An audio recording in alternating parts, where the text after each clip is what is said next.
Mis on uraan?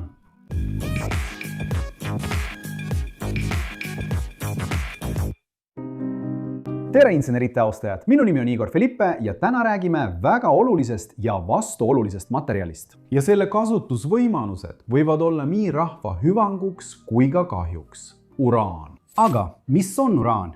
Uraan on keemiline element, mis kuulub raskmetallide hulka ja mille keemiline sümbol on U perioodilisusstabelis. See on üks tuntumaid elemente tänu oma kasutamisele tuumaenergia ja tuumarelvade tootmisel. See on radioaktiivne element ja kiirgab alfa, beeta ja gammakiiri. See omadus kiirata radiatsiooni ongi see, mis teeb uraani kasulikuks tuumaenergia tootmisel.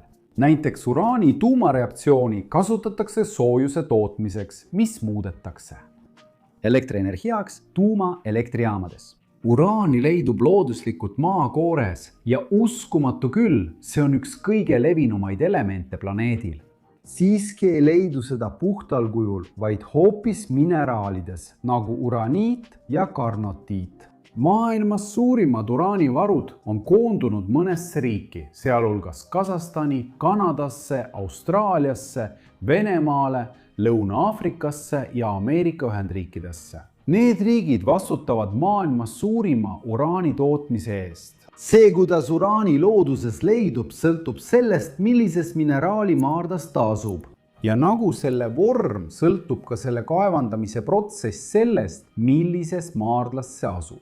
Neid on 3 peamist tüüpi uraanimaardlaid. Tartkivimite maardlad, liivamaardlad ja setekivimite maardlad. Tartkivimitte maardlad tekivad siis, kui uraan kontsentreerub tartkivimitesse nagu graniit ja rüoliit. Neid maardlaid leidub vulkaanilise tegevusega piirkondades ning uraani kaevandamine neist maardlatest hõlmab tavaliselt maa-alust kaevandamist. Liivamaardlad tekivad siis, kui uraan kontsentreerub setetesse nagu liiv ja kruus, sellistes piirkondades nagu rannad ja isegi kõrbed. Neid maardlaid leitakse sageli kuivades piirkondades, näiteks Sahara kõrbes, ning uraani kaevandamine neist maardlatest hõlmab tavaliselt setete pesemist, et uraan eraldada. Liivamaardlaid leidub ka mujal maailmas, näiteks Indias ja isegi Brasiilias. Need, kes on kuulnud Guarapari musta liivarannast Espiritu Santo osariigis, teavad, et selles rannas leiduvast tooriumist on võimalik toota uraan 233. Setekivimite maardlad tekivad siis, kui uraan koondub setekivimitesse nagu lubjakivi ja kiltkivi. Uraani kaevandamine nendest maardlatest hõlmab tavaliselt avakaevandamist ja ka maa-alust kaevandamist. Oluline on rõhutada, et uraani kaevandamist tuleb teha ettevaatlikult ja viisil. Vastutustundlikult, et minimeerida nii keskkonnamõjusid kui ka mõju inimeste tervisele. Kaevandusettevõtted peavad järgima eeskirju ja norme. Ranžid, et tagada oma töötajate ja kohalike kogukondade ohutus ning minimeerida keskkonnamõjusid. Kui maavara on kaevandatud, algab selle uraani sisaldava mineraali eemaldamine. Pärast uraani kaevandamist töödeldakse seda, et eemaldada lisandid ja suurendada selle kontsentratsiooni rikastatud uraanina. Aga kui see on ohtlik materjal, siis kuidas seda kaevandatakse nii, et see ei kujutaks töötajatel ohtu? Uraani kaevandamist saab teha ohutult, kui võetakse kasutusele vajalikud meetmed selle tagamiseks. Kaevandamisprotsessi käigus võivad vabaneda radioaktiivsed gaasid nagu radool ja radioaktiivsed osakesed, mida töötajad võivad sisse hingata või mis võivad sattuda keskkonda. Lisaks võib liigne kokkupuude kiirgusega põhjustada terviseprobleeme nagu vähk ja muud haigused. Uraani kaevandamise ohutuse tagamiseks on vaja rakendada sobivaid kaitsemeetmeid, näiteks kasutada töötajate poolt isikukaitsevahendeid. Töökohtade piisav ventilatsioon ja kiirgusega kokkupuute regulaarne jälgimine. Samuti on oluline, et kaevandusettevõtted järgiksid kehtivaid ohutusnõudeid ja eeskirju ning investeeriksid töötajate koolitamisse ja väljaõppesse, et tulla toime kaevandamisega seotud riskidega. Aga mis on radioaktiivne materjal ja miks uraan on radioaktiivne? Radioaktiivne materjal on selline, mis sisaldab ebastabiilseid aatomeid. see tähendab, et nende aatomituumad kipuvad iseenesest lagunema ja kiirgama radioaktiivseid osakesi, nagu alfa, beeta ja gamma kiirgus. Need osakesed võivad olla kahjulikud inimeste tervisele ja keskkonnale, sõltuvalt kiirguse hulgast ja tüübist. Uraan on radioaktiivne just seetõttu, et sellel on need ebastabiilsed aatomituumad. Täpselt öeldes on uraan 235 uraani ebastabiilne isotoop, mida kasutatakse tuumaenergia tootmisel. See on sellepärast, et seda saab lõhustada mis tahes energiaga, neutronitega, kuid eelistatult madala energiaga neutronitega, mida nimetatakse termilisteks neutroniteks või aeglasteks neutroniteks. Uraan 238 on samuti ebastabiilne isotoop, mida leidub looduslikult maakoores ja mida kasutatakse tuumaenergia tootmisel vähem. See on sellepärast, et seda saab lõhustada ainult suure kineetilise energiaga neutronitega ehk kiirete neutronitega. Aga mis need numbrid pärast uraani tähendavad? See on seotud massiarvuga, kus uraan 235L on tuumas 92 prootonit ja 143 neutronit. Ja kui need kaks kokku liita, saame massiks 235.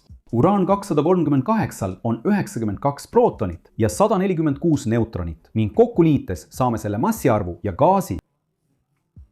Kui aatomi tuum laguneb, eraldab see radioaktiivseid osakesi, mis võivad olla ohtlikud inimeste tervisele ja keskkonnale.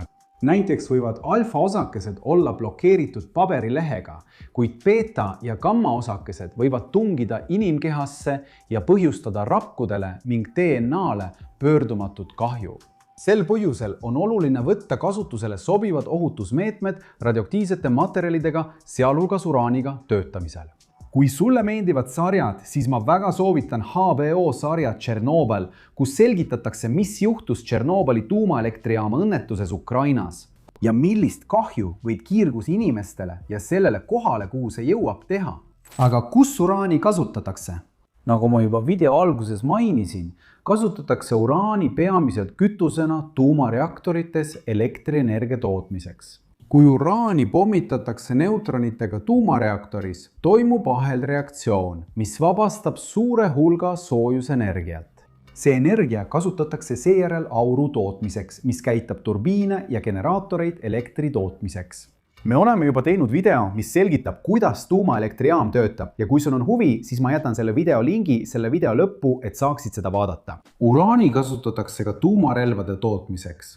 See juhtub siis, kui uraan 235 rikastatakse selle kontsentratsiooni suurendamiseks ja kasutatakse sama tuumalõhustumise põhimõtet.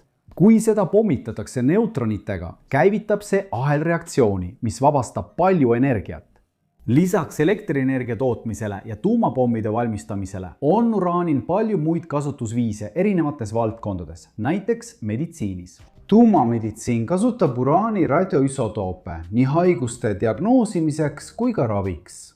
Näiteks sama uraan 235 kasutatakse radioaktiivsete isotoopide tootmiseks, mida saab kasutada kujutisuuringutes nagu kompuutertomograafia ja scintigraafia. Uraan 238 kasutatakse aga vähiravis, kuna selle poolt eralduv kiirgus suudab hävitada vähirakke. Uraani kasutatakse samuti kütusena teatud tüüpi kosmoselaevade jõuallikates, näiteks väikese mahuga tuumareaktorites. Tuumalõhustumisel vabanevat energiat kasutatakse vedeliku kuumutamiseks, mis paisub ja paneb turbiinid tööle, tekitades mehaanilist energiat liikumiseks. Seda kasutatakse erinevates tööstusharudes, näiteks keraamika ja klaasi tootmisel, kus seda kasutatakse pigmendina värvi ja läike saavutamiseks. Uraan on samuti keemiline element ja oluline teadus- ning tehnoloogia uuringute jaoks. Seda kasutatakse mitmesugustes katsetes ja uuringutes. Näiteks aatomi tuumastruktuuri uurimiseks. Seda saab kasutada isegi värvide tootmisel, fluoresseeruvate värvide, tuumapatareide ja isegi keskküttesüsteemide jaoks. Kuigi uraanil on palju kasutusvõimalusi, on oluline rõhutada, et selle kasutamine on rangelt reguleeritud ja kontrollitud, kuna tegemist on väga radioaktiivse ainega. Kas sa teadsid kõiki meid uraani kasutusviise?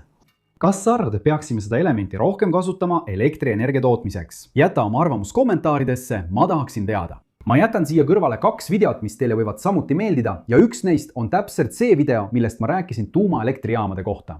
kui sulle video meeldis, pane like, telli kanal ja jaga videot, et rohkem inimesi saaks teada uraani kohta. See ongi kõik inseneriteaduse sõbrad. Suur kallistus ja kohtume järgmises videos.